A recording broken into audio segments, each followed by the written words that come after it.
ध्रुपद जी America से। राधे राधे श्री हरिवंश।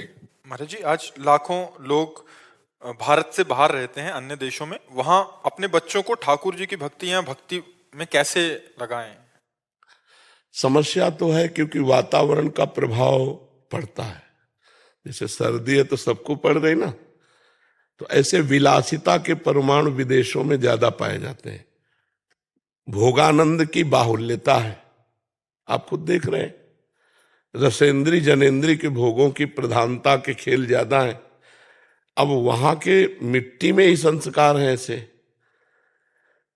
होता ना वायु। जैसे हमको एक बार चित्रकूट हम भ्रमण करते हुए गए तो एक परिचय के संत है, उन्होंने ले जाकर एक आसन पर हमको लिटाया और 3-4 संत बैठ गए। थोड़ी देर बाद हम उठे, हम कहा यार ये तो बहुत गंदे परमाणु है। तो उनका यही जानने के लिए हम लोग बैठे थे। बोले हाँ ऐसा ऐसा ऐसा ऐसा हुआ था। तो हम कहा, थोड़ी देर लेटते ही उसके परमाणुओं का प्रभाव आ गया। तो जब पवित्र हृदय में उसका प्रभाव पड़ सकता है तो अपवित्र हृदय में तो उसी रंग में रंग जाएगा। तो जहां एक बार घटना घटी उस स्थान पर वो परमाणु अपना प्रभाव दिखा रहे हैं, और जहां बराबर भोगानंद का ही खेल हो रहा है तो वहां परमाणु नहीं होंगे। पर भगवान सर्वत्र हैं, समान हैं, जैसे भारत में तैसे विदेशों में भी है, क्योंकि भगवान तो सर्वत्र, समस्त भूमि भगवान की है। तो यदि हम भगवान का नाम जप करें, भगवान की कथा बच्चों को सुनाएं, भगवान की पूजा सेवा में उनको दर्शनें करवाएं, तो उनके संस्कार बनेंगे। अगर उनके संस्कार ना बने तो फिर वो जहां रह रहे हैं वहां के संस्कार बनेंगे। वहां के संस्कार भक्ति विरोधी है। जहां भोग बाहुल्यता होती है वहां भगवत चिंतन का कहीं भी अवकाश नहीं होता, वो भोगों का चिंतन होता रहता है। जो हम क्रिया करते हैं उसके पहले चिंतन होता है, चिंतन फिर संकल्प और फिर क्रिया। तो है कठिन पर असंभव नहीं है। यदि वहां भी सत्संग सुनाया जाए, नाम कीर्तन किया जाए, भगवान की लीला कथा गाई जाए, सुनी जाए, तो हमें लगता है भक्ति का रंग अवश्य चढ़ जाएगा। क्योंकि विदेशी लोग भी भक्ति करते हैं। अपने भारतीय ऋषियों की, भक्तों की वाणी के अनुसार कितने विदेशी लोग चलते हैं, नहीं चलते हैं? देखो बहुत से विदेशी लोग हैं, माला लेकर नाम जप करते हैं। अपने प्रभुपाद जी गए तो देखो, है नहीं, बहुत से ऐसे संत महात्मा जाते हैं विदेश में और अपनी भक्ति का रंग चढ़ाते हैं। तो अगर ना चढ़ता होता रंग तो फिर नहीं चढ़ता होता, चढ़ा इसका मतलब चढ़ सकता है। तो अगर हम नाम कीर्तन, भगवान की गुण महिमा का, लीला कथा का गायन, श्रवण, सत्संग, तो हमें लगता है परिवर्तन निश्चित हो जाएगा। यही उपाय है, दूसरा उपाय नहीं है। क्योंकि खान पान की पवित्रता असंभव है, नहीं। खान पान की पवित्रता का तो मतलब हम कभी गए नहीं, लेकिन सुनना जैसा हुआ कानों में, तो हमें लगता है कि खान पान अगर कोई बाहरी होटलों में ऐसे करता है तो बड़ा मुश्किल है कि किसी को दाल रोटी शुद्ध मिल जाए विदेश में। क्योंकि मांसाहार प्रधान भोजन है। क्यों? विदेशों में मांसाहार मतलब प्रधान भोजन है। जैसे अपने यहाँ रोटी दाल प्रधान भोजन है यहाँ उत्तर प्रदेश में, ऐसे विदेशों में मांसाहार प्रधान भोजन है। पेय पदार्थों में ये जो निषेधात्मक पेय है, ये तो आप किसी भी होटल में चले जाइए, अगर आपको जीना है तो खाना पड़ेगा, और खाना है तो वहां अपवित्रता होगी। माना कि आप वही ब्रेड ले रहे हैं वहां से, लेकिन उसी में वो मांस का करके देते हैं, आपको बिना मांस का दे देंगे, लेकिन हाथ वही है और पात्र वही है, देने वाला भी वही। तो हमें लगता है भोजन पवित्र मिलना विदेश में, क्यों? हम तो कभी गए नहीं। हाँ, क्योंकि हमारे पास जैसे 2-4 लोग ऐसे मिले ना, तो उन लोगों ने बताया कि ऐसा असंभव है कि जैसा अपने देश में पवित्र भोजन मिल जाए ऐसा वहाँ किसी होटल में ऐसा मिले। पर बाबा जैसे ये घर में अपने में बना रहे हैं खाना पीना शुद्ध देसी, तो वहां में तो कोई परेशानी नहीं है। हाँ, वो तो चल जाएगा। ठाकुर जी की सेवा में भोग, हाँ, वो तो अपने घर का हाथ का है, लेकिन बाजार और वैसे भक्ति सर्वत्र हो सकती है, भगवान का भजन सर्वत्र हो सकता है, यदि आहार शुद्ध हो जाए और हमारा व्यवहार शुद्ध हो जाए तो हमारी भक्ति रंग ले आवे। अगर हमारे आचरण गंदे रहे, आहार गंदा रहा, तो केवल कहने मात्र की भक्ति होगी। तो जब तक आचरण पवित्र नहीं होंगे और हमारे भोजन पवित्र नहीं होंगे तो फिर विचार कहां से पवित्र हो जाए। और भक्ति भाव से होती है, क्रिया से थोड़ी होती। मान लो क्रिया में आपने बहुत 56 भोग लगा दिए, भाव आपका ठीक नहीं, अहंकारी है, तो हमारे भगवान एक भी दाना नहीं पाएंगे। और आपने बाजरे की रोटी सूखी और नमक रख दिया और आंखों से आंसू, तो भगवान पूरी पा जाएंगे। भाव का भूखा हूं मैं और भाव ही एक सार है। भाव से मुझको भजे तो बहुत से बेड़ा पार है। भाव बिन सुनी पुकारे मैं कभी सुनता नहीं, भाव पूरित टेर ही करती मुझे लाचार। भावोत्सवेन भजताम रस काम धेनुम तम राधिका चरण रेणु महाम स्मरण।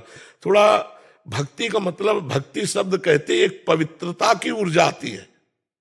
तो हमारा आहार पवित्र, हमारे आचरण पवित्र, हमारा विचार पवित्र, तब हम परम पवित्र भगवान की आराधना कर सकते हैं। तो जहां भोगेश्वर प्रसक्ता नाम तया प्रहृत चेतसाम व्यवसायत्मिका बुद्धि समाधून विधीयते, जिनका चित्त भोगों में फंसा है, ऐश्वर्य रुपये में फंसा है, वो कभी भगवत भजन करने की सोच भी नहीं सकते, क्योंकि इतना मलिन चिंतन है कि वही होगा। भजन का मतलब माला घुमाना नहीं होता, भजन का मतलब चिंतन करना होता है। अगर हमारे चिंतन में जैसे काम ही नारी प्यारी जिम लोभी जिम प्रिय दाम तिम रघुनाथ निरंतर प्रिय लागो में, भजन का मतलब प्रियता। राम राम राम राम, तो एक हृदय में पीड़ा सी हो रही है, आंखों में आंसू आ रहे हैं, राधा राधा राधा राधा, इसे भजन कहते हैं। अब प्रपंच की बातें भी कह रहे, माला भी चल रहा है, तो माला किसके लिए चल रहा है? एक एक मन का बिल्कुल पीते हुए चले जाओ, राधा राधा राधा। तो चाहे एक माला हो, बहुत जोर का माला हुआ, अब 21 माला घूम गए, पता नहीं कब गुड़िया कहां से कैसे सकिल गई, तो उससे फिर वो बात नहीं बनेगी। नहीं, तो हमें लगता है आहार शुद्धि हो और आचरण शुद्धि हो, त्रिभुवन में कहीं भी हो, भक्ति की जा सकती है। अगर हमें सत्संग सुनने को मिले, हरि नाम जपने को मिले, भगवान की कथा वार्ता, तो इसी से भक्ति का रंग आ जाता है। महाराज जी, फ्रेंड से आया हूँ और वहाँ पे मतलब कि ऐसा जहाँ पे रहते हैं या जहाँ काम करते हैं तो वहाँ पे 99% नॉन वेजिटेरियन मांसाहार होता है। तो क्या ऐसी जगह पे हम कंठी माला धारण कर सकते हैं जहाँ पे काम करते हैं, ऐसे लोगों के बीच में रहते हैं? हाँ, आप मत खाइए तो धारण कर सकते हैं आप। क्योंकि वहाँ पे जो से ऐसा कॉन्सेप्ट होता है कि आप एक घर में अलग अलग कमरे में रहते हैं, बट आपको खाना बनाने की जगह और बर्तन धोने की जगह साझा करनी पड़ती है। बड़ा पवित्र, वही तो कह रहा हूँ, पवित्रता। अब उसी में मांस वाले पात्र धोए जाते हैं, उसी में आप अपने धोएंगे। अब हाथ में उठा के थोड़ी रखेंगे तो सिंक में ही, तो उसी सिंक में अपवित्र सिंक माना जाएगा वो। तो अब यही तो हम कह रहे थे कि अभी की समस्या तो ये है कि वहाँ प्रधान आहार मांसाहार है, पर तुम नाम जप करो, भगवान का नाम जप। बस आप साथ रहना महाराज जी, ठीक है? हाँ, नाम जप से सब ठीक हो जाएगा। कंठी बांधो या ना बांधो, अगर राम राम कह रहे तो राम जी को प्राप्त होगे, राधा राधा कह रहे तो मंगल ही होगा। तुम भजन प्रदान रखो, ठीक है, नाम जप जरूर करते रहो। अगर नाम जप नहीं तो देखो, भक्ति को क्या है, आज पाखंड रूपी रोग लग रहा है। गंदे आचरण भी करेंगे, गंदा खान पान भी करेंगे, गंदा व्यवहार कर, कुछ नहीं होता इससे। अगर आप रोगी हो तो आपको परहेज पहले देखना पड़ेगा, दवा से ज्यादा परहेज काम करता है। तो अगर हम परहेज शास्त्र के अनुसार नहीं चल रहे हैं तो रंग नहीं आएगा, अनुभूतियां नहीं आएंगी, जो दिव्यानुभूतियां। भाई अगर अनुभूतियां अंदर नहीं आई तो आप मन को नहीं रोक सकते। बिना निज सुख बिन मन होई कि थीरा, अगर भगवदानंद की अनुभूति नहीं तो ड्रामा ही चलेगा, और अगर भगवदानंद की अनुभूति है तो वो फिर असलियत है। बिन विवेक वैराग्य भक्ति बिन सत्य न एको मानो, भगवत विमुख कपट चतुराई सो पाखंडे जानो। भक्ति को पाखंड रोग ग्रसित कर रहा है। अगर शुद्ध भक्ति थोड़ी भी हो जाए तो आनंद हृदय में आने लगे। देखो, आप भगवान का नाम कीर्तन हो रहा हो, आपका भोजन सही हो और पवित्र भाव से बैठो तो आपको रोना आने लगेगा, तब मानो कि भक्ति है। और भक्ति हो रही हो, व्यभिचार भी कर रहे हो, पराई माता बहनों की तरफ गंदी दृष्टि भी है, नाना प्रकार की वासनाएं भी पूर्ति कर, तो वो एक व्यापार हो गया, एक उद्दंभ हो गया। भक्ति शुद्ध वस्तु है। राजसूय यज्ञ में युधिष्ठिर जी की एक शंख रखा गया था कि जब यज्ञ की पूर्ति हो जाएगी, कोई महाभागवत पा जाएगा तो ये शंख बच जाएगा। तो ब्रह्मा, शंकर, श्री कृष्ण द्वैपायन, व्यासदेव जी, परशुराम भगवान, न जाने कितने महर्षि आए थे। पूरी यज्ञ हुई लेकिन शंख नहीं बजा। तो भगवान से युधिष्ठिर जी ने कहा, प्रभु यज्ञ तो पूर्ण होने को है और शंख बजा नहीं। इतने बड़े बड़े महर्षि, ब्रह्म ऋषि, राज ऋषि सब पा गए। तो भगवान ने कहा, एक दैन्य शब्द ध्यान दो, दैन्य, अकिंचन, अहंकार रहित अभी भगवत प्रेमी महात्मा नहीं पाया। सबको है मैं ये हूं, मैं वो हूं, मैं वो हूं, मैं हूं। ऐसा जो दैन्य है, अहंकार रहित है और भगवत प्रेमी है, ऐसा बोले प्रभु, ऐसा महाप्रभु पुरुष कहां ढूंढे? बोले तुम्हारे नगर में रहता है। बोले प्रभु कौन? बोले स्वपच वाल्मीकि, स्वपच वाल्मीकि। बोले प्रभु तो रोज झाड़ू लगाने आते हैं। बोले हाँ, उनको लाओ और आदर सहित लाओ और उनको पाओ, देखो शंख बज जाएगा। तो भीम और अर्जुन को निमंत्रण करने भेजा। जो ही घर गए तो सुगंध आ रही थी घर में। अंदर घुसे, मिट्टी की दीवार, मिट्टी के, तो ठाकुर जी की छवि रखे, वो रो रहे थे। अकिंचन भक्त प्रेमी, जिस देखा भीम अर्जुना से मालिक मालिक। तो उनका नहीं, तुम्हें निमंत्रण देने आए राजसूय यज्ञ में, पूर्णता आपसे होगी। तो भगवान श्री कृष्ण को ऐसे ध्यान में देखे और कहे, चैन से नहीं रहने दोगे आप हमें? अगर आप इन राजाओं से हमें पुजवाओगे तो हम चैन से भजन कर पाएंगे, पर अब आप जैसी आपकी इच्छा। तो उनका मालिक, हम तो रोज जूठन पाते हैं आपकी, दोना पत्तल उठाने आते हैं रोज जूठन।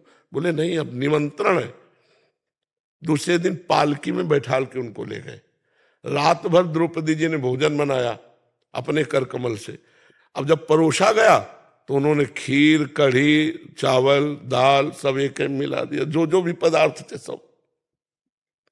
द्रौपदी जी के मन में आया कि कोई राजघराने के होते तो स्वाद अलग अलग लेते, शंख नहीं बजा उनके खाने पर भी।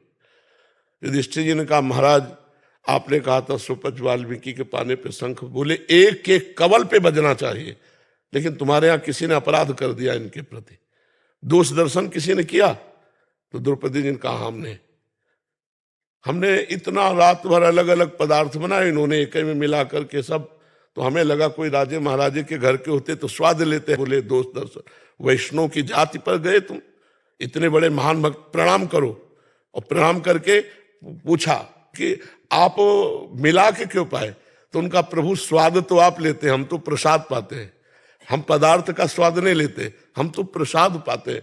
जो ही उन्होंने क्षमा मांगी तो शंख बज गया। अकिंचन, दैन्य, अहंकार रहित भगवत प्रेमी महात्मा मिलना बहुत दुर्लभ है। हजारों धर्मात्माओं में कोई एक वैराग्यवान होता है, लाखों वैरागियों में कोई एक ज्ञानी होता है, हजारों ज्ञानियों में कोई एक ब्रह्म बोध होता है, हजारों ब्रह्म बोधों में कोई एक विदेह मुक्त, जीवन मुक्त होता है, और हजारों जीवन मुक्त में माया मद से रहित भगवत प्रेमी महात्मा कोई एक होता है।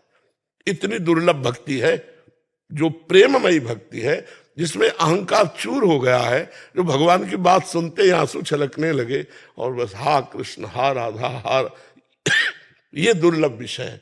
और वही भक्ति हम लोग भी करते हैं और हमें संसार प्रिय लगता है, भोग अच्छे लगते हैं, मान प्रतिष्ठा। तो अभी रोग हटा नहीं है, रोग हट जाएगा तो ब्रह्मादिक के भोग सब विषम लागताई, नारायण ब्रज चंद की लगन लगी। भगवदानंद और फिर विषयानंद कैसे, मतलब वो जोड़ नहीं बनता कि भगवान से तुम्हें प्रेम हो, संसार अच्छा लगे, ये ऐसा कैसे हो सकता है? संसार के भोग उसे सब व्यर्थ लगने लगते हैं, जिससे भगवान का आनंद प्राप्त हो जाता है। जी।